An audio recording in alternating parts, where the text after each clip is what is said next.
शाहरुख खान के बेटे आर्यन खान आज जेल से रिहा होंगे। आज सुबह जमानत की पेटी खुल चुकी है और जमानत के दस्तावेज को अंदर ले जाया गया है। कल समय पर आर्थर रोड जेल की पेटी में जमानत के कागजात न पहुंच पाने के चलते आर्यन रिहा नहीं हो पाए। आर्थर रोड जेल के अधीक्षक ने कल एनडीटीवी से कहा था कि जमानत पेटी बंद हो चुकी है और अब सुबह ही खुलेगी। नियम सबके लिए समान है। ड्रग्स केस में गुरुवार को उन्हें बॉम्बे हाई कोर्ट से जमानत मिली थी।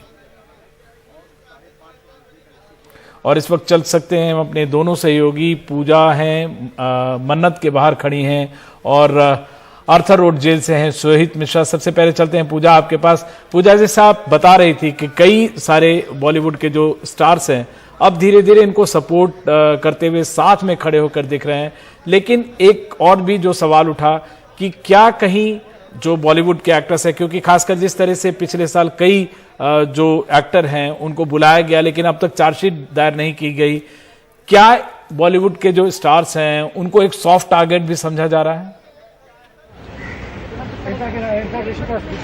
बिल्कुल। और आप अगर देखें कल नवाब मलिक ने भी जिस तरह से कहा था कि एक के बाद एक टारगेट किया गया, फिर चाहे आप एक्टर्स के नाम ले लें, दीपिका पादुकोण, श्रद्धा, सारा अली खान, इन तमाम, या फिर रकुल प्रीत, इन तमाम। अच्छा, उससे पहले हम आपको ये तस्वीरें दिखा दें। शाहरुख खान यहाँ से निकल रहे हैं, 8 बजे का वक्त है और शाहरुख की गाड़ी आप देखें लाइव इस वक्त। दर्शकों को हम बता दें, ये रेंज रोवर आप देख रहे हैं और शाहरुख इस वक्त, कैमरा पर्सन आपको थोड़ा नजदीक से दिखाएंगे, ये गाड़ी निकल चुकी है शाहरुख खान की। और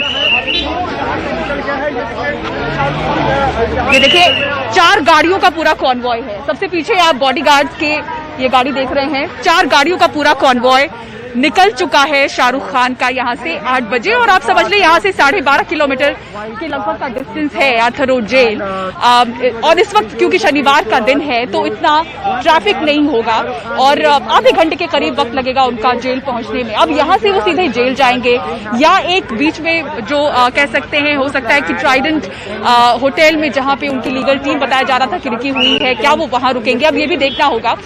लेकिन यहाँ से आर्थर रोड जेल का जो जाने का वक्त है उनको करीब आधे घंटे का लग सकता है और अगर ट्रैफिक मिलता है तो 40 मिनट से 1 घंटे का वक्त लग सकता है। आने के टाइम का भी आप वही अंदाजा ले लीजिए, 12.5 किलोमीटर का जितना उनको पहुंचने में टाइम लगेगा।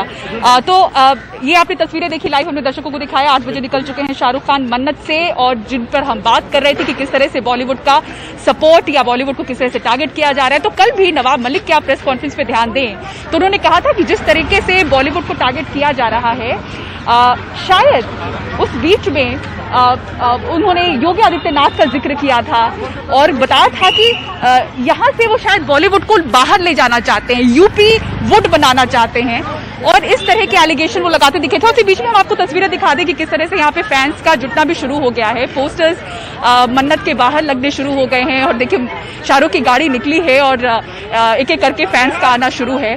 तो चलिए ये तस्वीरें भी आपको, दर्शकों को हम लाइव दिखा देते हैं। स्टे स्ट्रॉन्ग प्रिंस आर्यन, तो इस तरह का पोस्टर आप देखें मन्नत के गेट के बिल्कुल बाहर है। और क्यों इस तरह के पोस्टर्स की आखिर जरूरत क्यों है वो भी देखना होगा, क्योंकि ठीक है शाहरुख खान के बेटे हैं और जैसा कि पहले हम कह रहे थे कि उससे ज्यादा ये जरूरी है कि जिस तरह से जांच पर पूरे सवाल उठते रहे, जिस तरह से बॉलीवुड को टारगेट करने की बात की जा रही है।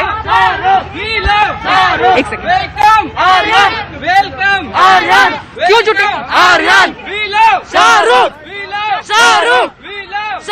क्या कहना चाहेंगे, क्यों जुटे आप लोग यहाँ पे? इंतजार कर रहे हैं आर्यन खान का बहुत ही बेसब्री से, अब तो कोई वेट ही नहीं हो रहा है। कितने दिनों से आप लोग यहाँ पर आ रहे हैं? 2 अक्टूबर से। क्या कहना चाहते हैं, शाहरुख के आप लोग फैंस हैं, आर्यन को क्यों सपोर्ट कर रहे हैं? क्योंकि वो शाहरुख सर के लड़के हैं बस।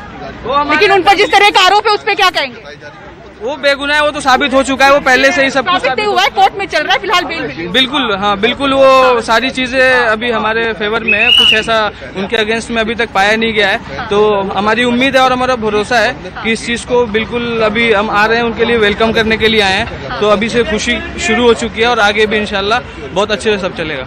चलिए तो ठीक है, ये बाकी मीडिया भी इनका इंटरेक्शन चल रहा है इनके साथ। तो आप देखें जिस तरह से जांच पर सवाल उठे थे उसको देखते हुए ये और सपोर्ट उनके लिए बढ़ता गया। और मतलब ये मुझे लगता है कि पत्रकारिता में भी इस तरह का कवरेज मेरे लिए भी बहुत नया है कि एक ड्रग के आरोपी के बेल को इस तरह से कवरेज मिल रही है कि उसको इस तरह से समर्थन मिल रहा हो, या घर के बाहर ईद या दिवाली जैसा हालात हो कि आतिशबाजी हो रही है। क्यों? क्योंकि जांच करने वाले अधिकारी जांच के घेरे में हैं। और बॉलीवुड के आधे घंटे अगर आप का बात करें, पूजा आपने बताया कि यहाँ से आधे घंटे का वक्त लगेगा आर्थर रोड जेल तक पहुंचने में, अगर वो सीधे जाते हैं। सोहित मिश्रा इस वक्त हमारे साथ आर्थर रोड जेल पर मौजूद हैं। सोहित, जिस तरह से पूजा भी बता रही थी और नवाब मलिक खासकर महाराष्ट्र के मंत्री होते हुए कई बार जिस तरह के सवाल उठाए, क्या इसका ये जो पूरा केस बना है और जिस तरीके की बातें सामने है, क्या इसका एक राजनीतिक पहलू है या राजनीति से इसको जोड़ने की कोशिश भी है? जी बिल्कुल, देखिए नवाब मलिक जिस तरह से सवाल उठा रहे हैं, तो वहीं बीजेपी के दफ्तर के बाहर समीर वानखेड़े के समर्थन में भी पोस्टर लगे हैं।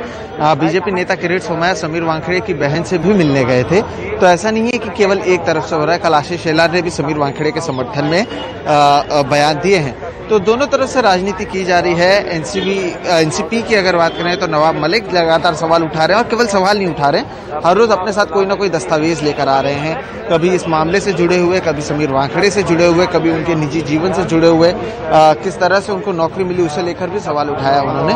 तो अलग अलग तरह के सवाल उनकी ओर से उठाए गए हैं। तो वही क्योंकि समीर वानखेड़े, आपको ये समझना होगा कि वो जिस एनसीबी से आते हैं वो एनसीबी केंद्र सरकार के अंतर्गत आती है, तो ऐसे में केंद्र में मौजूद भारतीय जनता पार्टी नहीं चाहती है कि उनके अधिकारियों पर भी किसी तरह से सवाल उठे, क्योंकि फिर केंद्र सरकार पर सवाल उठना शुरू हो जाता है। और इसलिए यहाँ के कम से कम महाराष्ट्र के जो बीजेपी के नेता हैं वो समीर वानखेड़े के समर्थन में खड़े हुए नजर आ रहे हैं। तो कहीं ना कहीं इस पर पूरी राजनीति जरूर शुरू हुई है। हमने देखा था कि किस तरह से पिछले साल भी बिहार चुनाव से ठीक पहले सुशांत सिंह राजपूत का मुद्दा कितना बड़ा बन गया था, और किस तरह से उसका जिक्र बिहार चुनाव में भी किया गया था। तो ऐसे में नवाब मलिक भी लगातार इस पर हमला कर रहे हैं। कल योगी आदित्यनाथ का भी नाम उन्होंने लिया और कहा कि ये सब सोची समझी साजिश है, कि योगी आदित्यनाथ चाहते हैं कि जो मुंबई में जो बॉलीवुड है उसे यहाँ से वो उत्तर प्रदेश ले जाए, जहाँ पर वो फिल्म सिटी बनाना चाहते हैं, और इसलिए लगातार टारगेट किया जा रहा है और इन लोगों पर दबाव बनाया जा रहा है ताकि वो यहाँ से निकले, लेकिन हम ऐसा होने नहीं देंगे। तो कहीं ना कहीं ये पूरा मामला केवल फिल्म जगत से जुड़ा हुआ नहीं है, इसमें राजनीति भी सामने आ रही है, और वो ये भी मानते हैं कि राजनीति की वजह से ही आर्यन खान के ऊपर ये कार्रवाई की गई और इसलिए वो इस पर लगातार बोल रहे हैं। बिल्कुल, सोहित हमारे पास थोड़ा वक्त है, वक्त की कमी है। इन एनडीटीवी के स्क्रीन पे आपको 6 तस्वीरें दिखाई दे रही हैं। एक आर्यन का केस है, ड्रग्स का केस है, और 6 तस्वीरें हैं। जिस तरह से कई पहलू हैं, कई तस्वीरें हैं, और इन सभी तस्वीरों के कई मायने हैं। शाहरुख खान के फैंस नजर आ रहे हैं। आर्थर रोड जेल है जहां पे जमानत पेटिका में जमानत के पेपर्स सही वक्त पे नहीं पहुंचते हैं। शाहरुख खान की कार है। इन सभी तस्वीरों के कई मायने हैं।